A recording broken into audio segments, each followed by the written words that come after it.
Ok, alors est-ce que tu peux te présenter, parler de toi, ton asso, d'où tu viens? Ouais, du coup, moi, c'est Vladimir. Je suis militante dans l'asso Toulia, qui est une asso libriste de travailleuses du sexe, qui n'a pas d'ambition de plaidoyer politique et plus sur du partage et de la diffusion de connaissances sur le sujet du travail du sexe, que ce soit juridique, linguistique ou historique. Du coup, on a plusieurs équipes qui travaillent sur différents sujets et moi, du coup, je travaille plutôt sur les archives et spécifiquement sur les archives qui concernent la révolte de 1975, qui a débuté à Lyon et qui a infusé dans tout l'Hexagone. Du coup, je vais continuer mes recherches dessus. Après, pour le moment, j'ai eu l'occasion vraiment que de regarder à Lyon et j'aimerais bien pouvoir aller dans les autres villes, entre autres à Saint-Étienne, pour voir ce qu'elles ont fait à cette période. Ok, ça fait combien de temps que tu travailles sur ce sujet? Là, ça va faire depuis février. Ça a été un peu une rencontre un peu atypique. On s'est croisés dans un concert d'une amie féministe.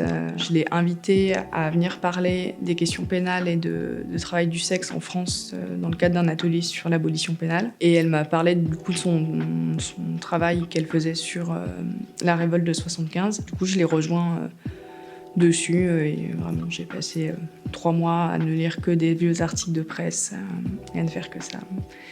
Et voilà. Toi, tu es historien, c'est ça?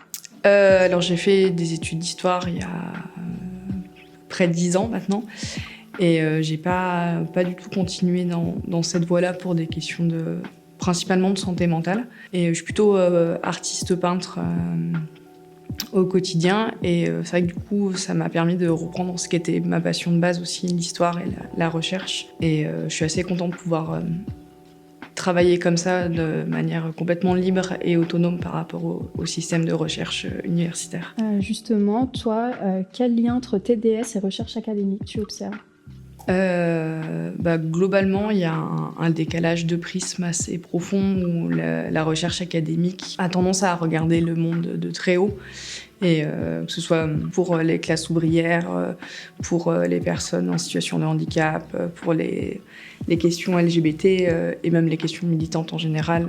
Je trouve que pour le moment, les recherches académiques ont manqué de subtilité dans leur regard et même ça se sent de l'incompréhension de ne pas comprendre comment fonctionne dans la précarité. Là, moi, sur le sujet que j'étudie, en 75, c'est un mouvement qui a été beaucoup présenté comme exceptionnel, apparu de nulle part, qui a vraiment dépendu des alliés, du coup principalement catholiques et protestants à Lyon. Et en fait, quand on regarde les archives, quand on lit les témoignages des femmes qui ont participé à cette révolte, en fait, il y a plein de précédents en France et même dans le monde, de révoltes, de grèves, de tentatives de manifestations. Et il n'y avait pas tant de leaders que ça de manière factuelle dans le mouvement, où c'était vraiment plus des AG populaires avec des fonctionnements en commission. Et du coup, finalement, un peu proche de ce qu'aujourd'hui on essaye de faire dans les groupes autogestionnaires. Dans les années 60, la France a ratifié une convention sur la traite des êtres humains qui interdisait, entre autres, le fichage des travailleurs du sexe. La France continuait à ficher, pour des questions sanitaires, les prostituées. Elles se sont battues. Il y a eu des manifestations, entre autres à Paris, qui sont absolument pas connues. Mais de facto, déjà dans les années 60, elles prennent part à des débats même internationaux. Et c'est très très loin de l'image que les sociologues et que les historiens présentent aujourd'hui de ces mouvements. Et voilà. Et du coup, je me questionne, est-ce que c'est parce qu'ils ne sont pas TDS ou précaires qu'ils n'arrivent pas à saisir ça, ou est-ce qu'il y a aussi, pas forcément consciemment, aussi une volonté de minimiser la parole politique des précaires parce que ça rassure aussi les classes privilégiées d'une certaine manière, je pense.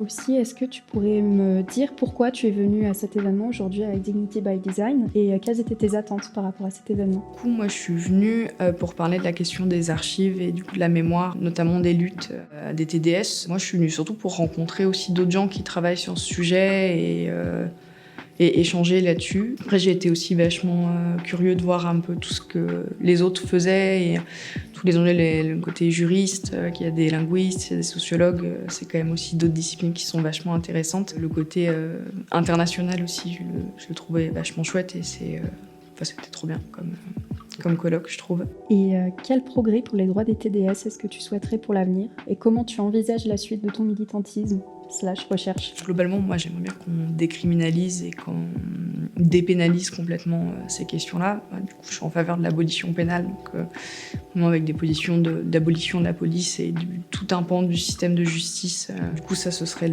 la première étape. Enfin, vraiment, du coup, l'abrogation des lois sur la pénalisation du client et l'abrogation des arrêtés municipaux et préfectoraux, notamment par exemple à Toulouse, où elles sont particulièrement harcelées par la municipalité. Est-ce que tu sais si la France présente certaines spécificités, à la fois dans la recherche ou le militantisme au sujet des questions TDS? Je suis pas sûre qu'on ait vraiment des spécificités. Moi, j'ai vraiment le sentiment que le militantisme TDS a toujours eu une forme internationale et que je ne saurais pas dire si on a une spécificité, même en recherche. Je maîtrise pas assez le sujet, je pense.